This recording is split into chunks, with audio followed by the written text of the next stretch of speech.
Collectible curators. Give me the F stop! Oh, the F Boys! Hey everyone, welcome to the Collectible Curators. We got a fun episode here. We've opened some toys in the past. If you haven't checked out those videos, give them a click. They'll be somewhere. I think they're down the side. They'll be linked to the end of the video as well. But we're gonna do our top 5 favorite collectibles from our own personal collections.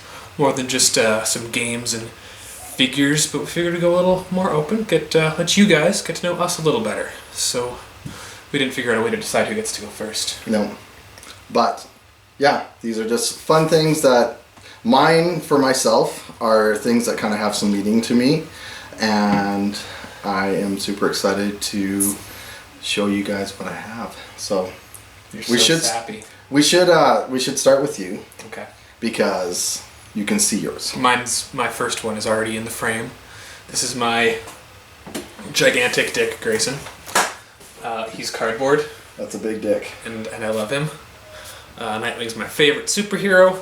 Dick Grayson was the best Robin. He's even better as Nightwing, and he was fun when he was Batman. The Agent Grayson stuff I hated for a bit. Then it got cool, but you know, this is a cool guy. And I dressed him up one year for Christmas because I didn't put my tree up, so that was my Christmas dick. That's awesome. It was good. We put our presents under the dick. And that's how this video got age-gated on YouTube. Say goodbye to sponsorships. Anyway, Cam, your turn. Alright, so mine, as you can probably notice, a little theme going on with me right now. Every single one of my collectibles has to do with Being upside down. being upside down. No, this right here, I'm not sure how it's going to show in the frame here, but this is a marquee magazine from Ghostbusters 2 when it was released in theaters. So just like your Cineplex movie magazines that you get and stuff like that. And I worked with a friend that knew I was a huge Ghostbusters fan, and he had one of these. This was back when I was, I don't know, teenager, probably 14 or 15 years old. And he gave me a copy of this, and I've kept it in pristine condition ever since. And right down here, my job is I work as an interpreter / security type position for a major museum, and Ernie Hudson came through the museum I work at one day. Really? So I got, How long was that? this was probably about 9 years ago. So I got to hang out with Ernie Hudson. The coolest part about it, he's like, you know, back in the day, you know, we'd be filming a movie and they'd send us out with a per diem and stuff like that and to go party with the locals. Now I go look at museums. And it's just like, so awesome. Is that because he's old and doesn't do like party drugs anymore? Yeah, he doesn't party anymore, I guess. But it's like Cameron, who are you gonna call? Great time meeting you. You know, Ernie Hudson, aka Winston. There you go. So this is definitely one of my absolute faves. So corny. It's pretty fantastic. Ghostbusters 2 Electric Boogaloo. Good movie. I like that one. Moving on. Secret box. Well, since you're going movie collectibles, I'll go with a wonderful collection of original VHSs, the original CBS Fox videos of the first original Star Wars movies, before the remakes with the digital effects added. So no Jabba the Hutt, no crazy alien dance number and Jedi. Jabba the Hutt's not even in Jedi? He's in Jedi, but it's the puppet Jedi. It's not the New Hope CG talking Yeah, I know. what's his nuts. Yeah. On. But I found these on an online bidding wars site and paid like $5. They're in terrible condition. The boxes, as you can see, are just like beaten to crap. The VHSs don't look too bad. I'm never going to play them. They're just going to sit on my shelf. Partially because I don't own a VHS player. Oh god, the label. That almost came off.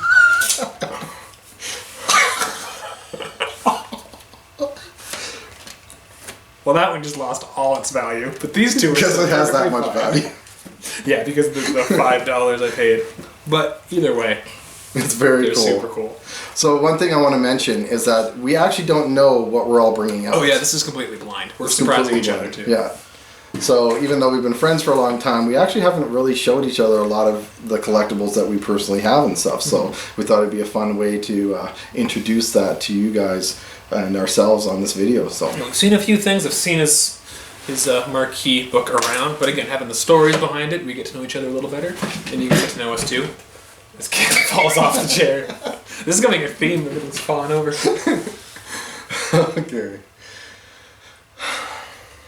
Marty. Where we're going, we don't need roads. Right here is my die-cast DeLorean. That is so cool. So, one thing I want to talk about these. When I got this, it was very, very... Yes, of course you can touch it. It was very rare to actually find any type of Back to the Future collectibles and stuff like that. Now, one thing that's really cool about this, I got this when I was 21 years old, 22, somewhere around there. I had just moved to Victoria, BC, to hopefully become a rock star. I was playing in a band at the time. The band thing didn't work out, whatever. But I, was still doing a lot of band lifestyle, so partying and stuff like that. And one night, coming home from the bar, sitting there decided to watch TV, and the Shopping Channel came on. And Did you drunkenly buy this? A young guy with a credit card and copious amounts of alcohol in his system saw a die-cast metal DeLorean replica come up on the Shopping Network. The Shopping Network. Like, we barely even used, like, This is before eBay. This is like... Basically. This die-cast DeLorean. That's so cool. So, and I had to order it. I think it cost me, I think it was $100 American I spent for this thing. So the shipping all included. I probably spent 150, 160 bucks or something on it. But it was definitely worth every penny to me. And I've been able to keep it in good condition for the years that I've had it. It survived the old, like, kind of punk rock house I lived in and stuff. Like, it's gone through a lot of people, oh, that's cool, can I see it? And I've never broken it to this point, so but it's concerning. I'm almost like falling off the chair right now. Who knows what will happen. I mean, for $100, that's honestly, I can't say that I would buy that sober. And it's good quality. That thing's got some weight to it. Yeah. It's got moving parts. There we go. I knew there was a way to do it. Got the wheels.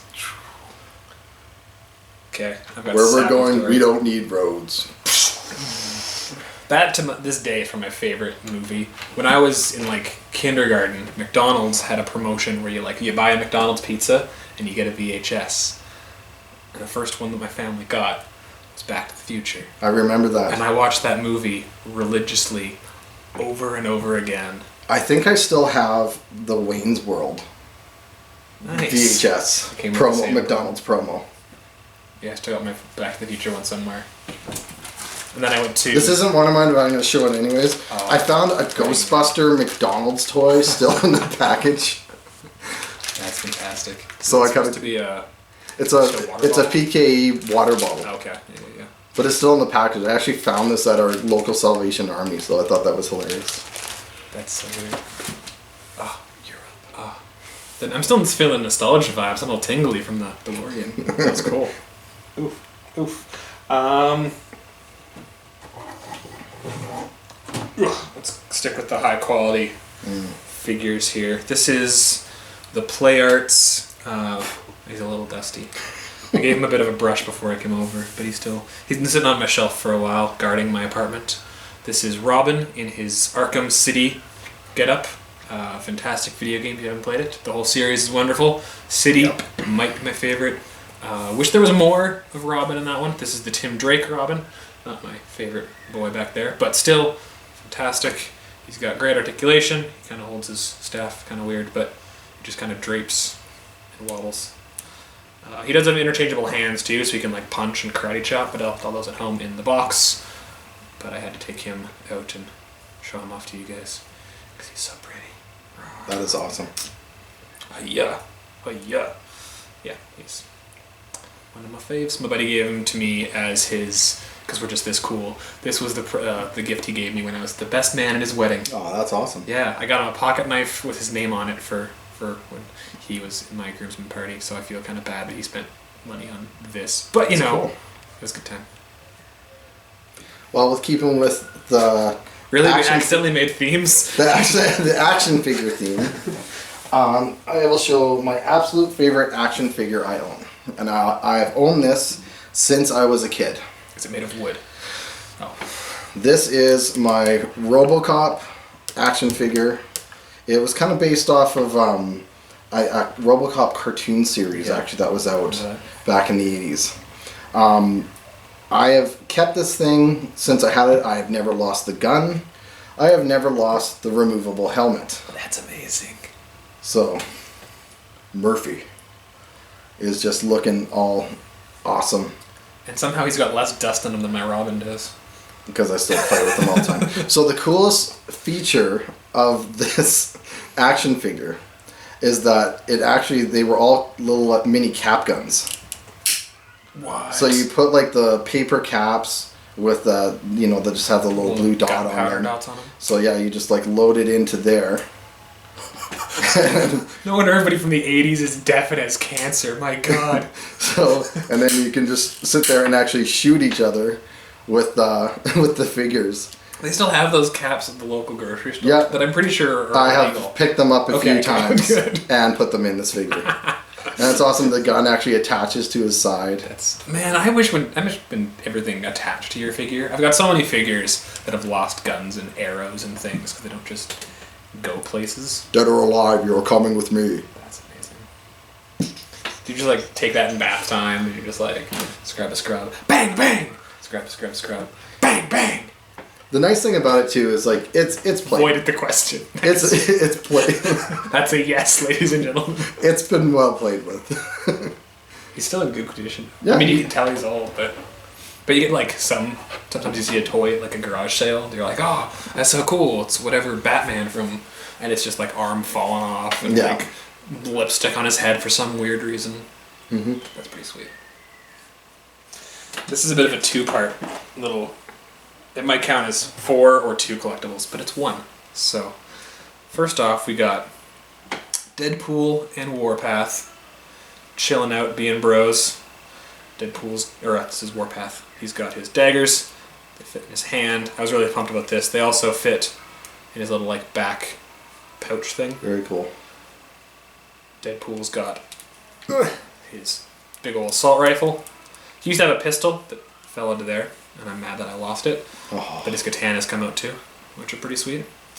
This I found when I was working at Toys R Us a couple of years ago. So I used my employee discount, plus all action figure sets were buy one, get one half off. So not only did I get this, but I also got the alternate blue and yellow Deadpool and blue and red Warpath. So grand total, I got all 4 of these figures for, I think I spent $25. Oh, that's cool. Last time I checked on eBay, this thing was going for like $150. That's awesome. It's pretty sweet. I kept this one sealed because I knew it was rare. Toys R Us fan choice exclusive. And this one's got the gun still because he's still in the package, but he's pretty fantastic. Yeah, no, it's just since we're on the Toys R Us theme. How is that one not on your list? I didn't actually put this on my list either, but it is actually one of my favorites. Just because I have things that are, in a lot of ways, are sentimental to me. So when these series of Ghostbuster toys, the Mattel series came out, they were like living up in Canada. They were actually pretty hard to get, and so for Christmas release, I believe it was, they released this Ghostbuster 2 set. They're actually kind of hard to see. It's on the bottom, but there's little Christmas hats actually for them all. And so I was sometimes at Christmas, instead of a nativity scene, I have the Ghostbusters wearing their Christmas hats from the scene from Ghostbusters 2.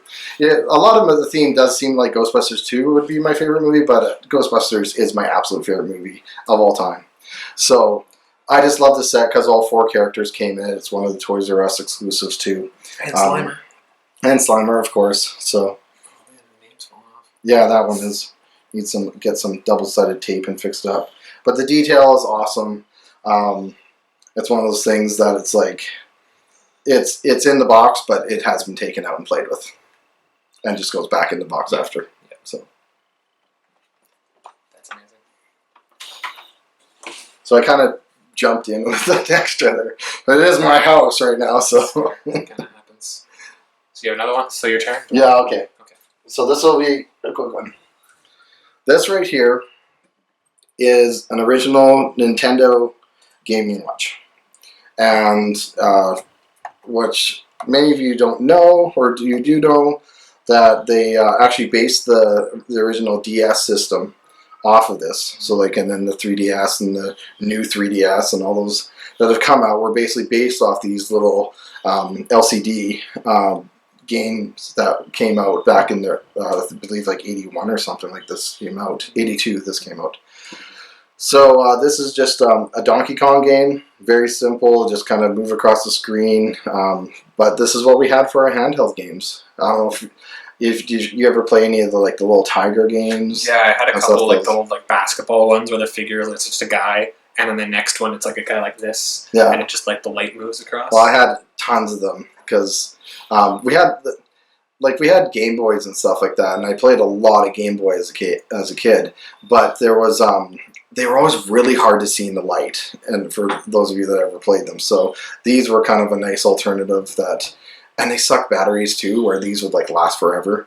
So the Tiger games I had a Mega Man 2 Tiger game, I had a Shinobi Tiger game, I had I'm drawing a blank Tiger game, a Double Dragon one, a Street Fighter 2 one. I had lots of them. And so these ones, this is the Donkey Kong one, but there were dozens of they had one for. The one I want most, there's a Legend of Zelda one that I really want. But they're all just quick games, but for anybody that had played Super Smash Bros. Melee, is it when he first showed up? Yeah. Mr. Game & Watch, that character is actually based off these games, and that's why his movements are all so jumpy, because he's not actually a frame-by-frame character. It's supposed to be him moving from each individual light shape across the screen with one of these sort of... And they've released the Game & Watch Game Boy games where it has...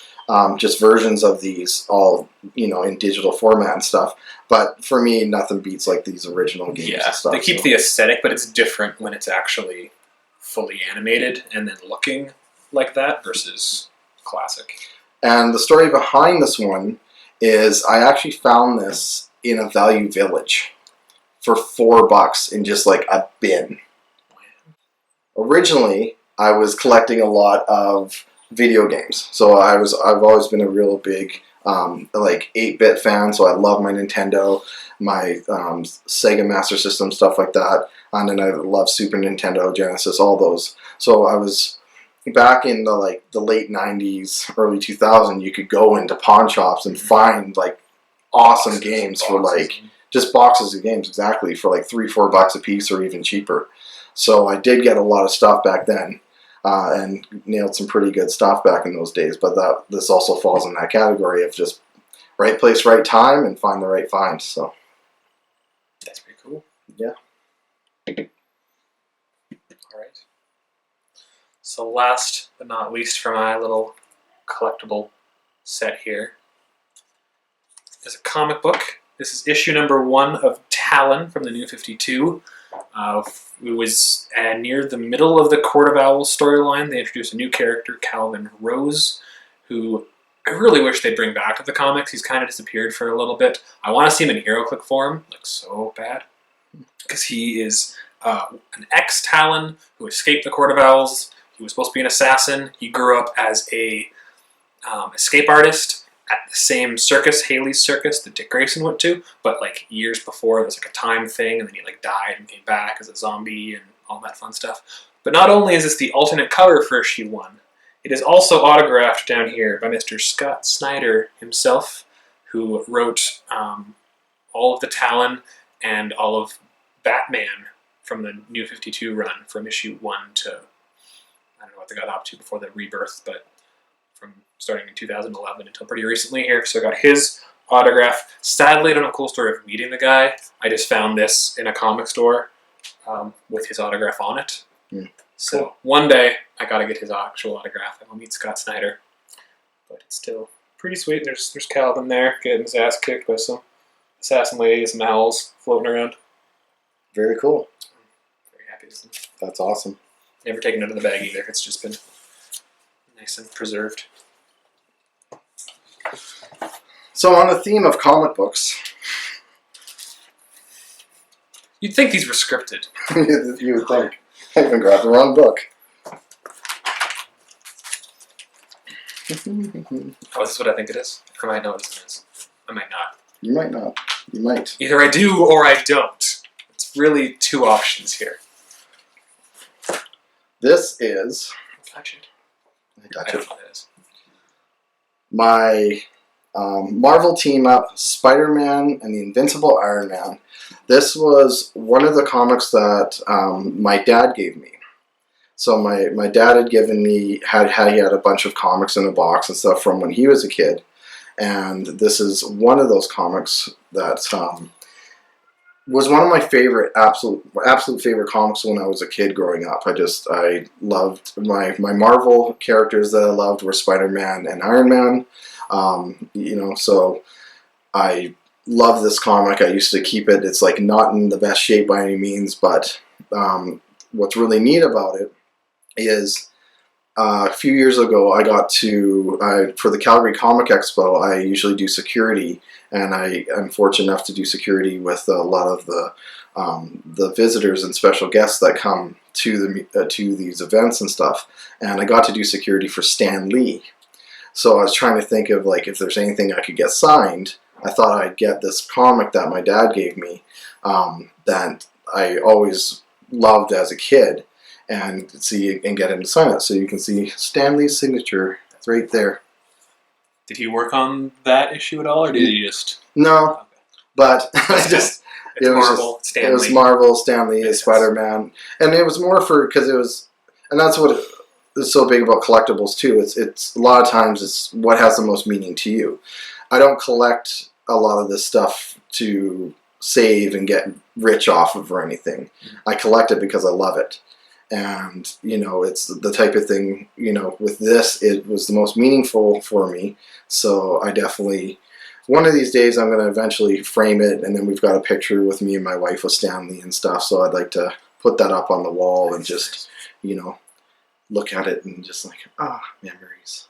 Plus, if you ever need to order a travel case or a swim set, you can just mail in the back. No X-ray specs, though. That was always the fun, old school thing. If you've ever seen that, was it The Simpsons, where they order the watch? I think it was a Treehouse of Horror, where Homer, Bart, and Milhouse order a watch off the back of a comic that like stops time.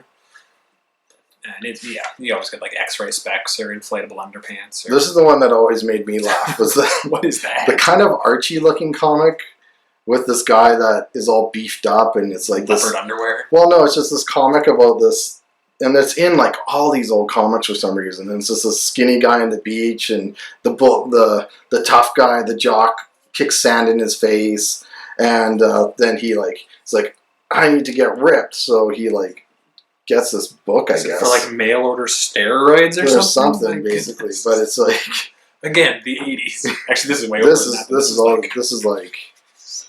50s? No, 73. 73. So I was just a glimmer in my father's eye. I love looking at old comic books and stuff like that, and just looking. This is way before the days. Even before the shopping channel. What? Yeah. No, there was probably shopping channel back then. You think? No. NHL hockey game, a rod hockey game. Nice. Some pretty cool stuff in here. What do they call it? Track cars? Track cars, yeah. Oh, I had a few of those growing up too and stuff. Very cool. Awesome. Well, there we go, guys. Now you've seen our some of our favorite things. We got to know each other a little better. I think we've grown better as friends, Cam. Closer. It's adorable.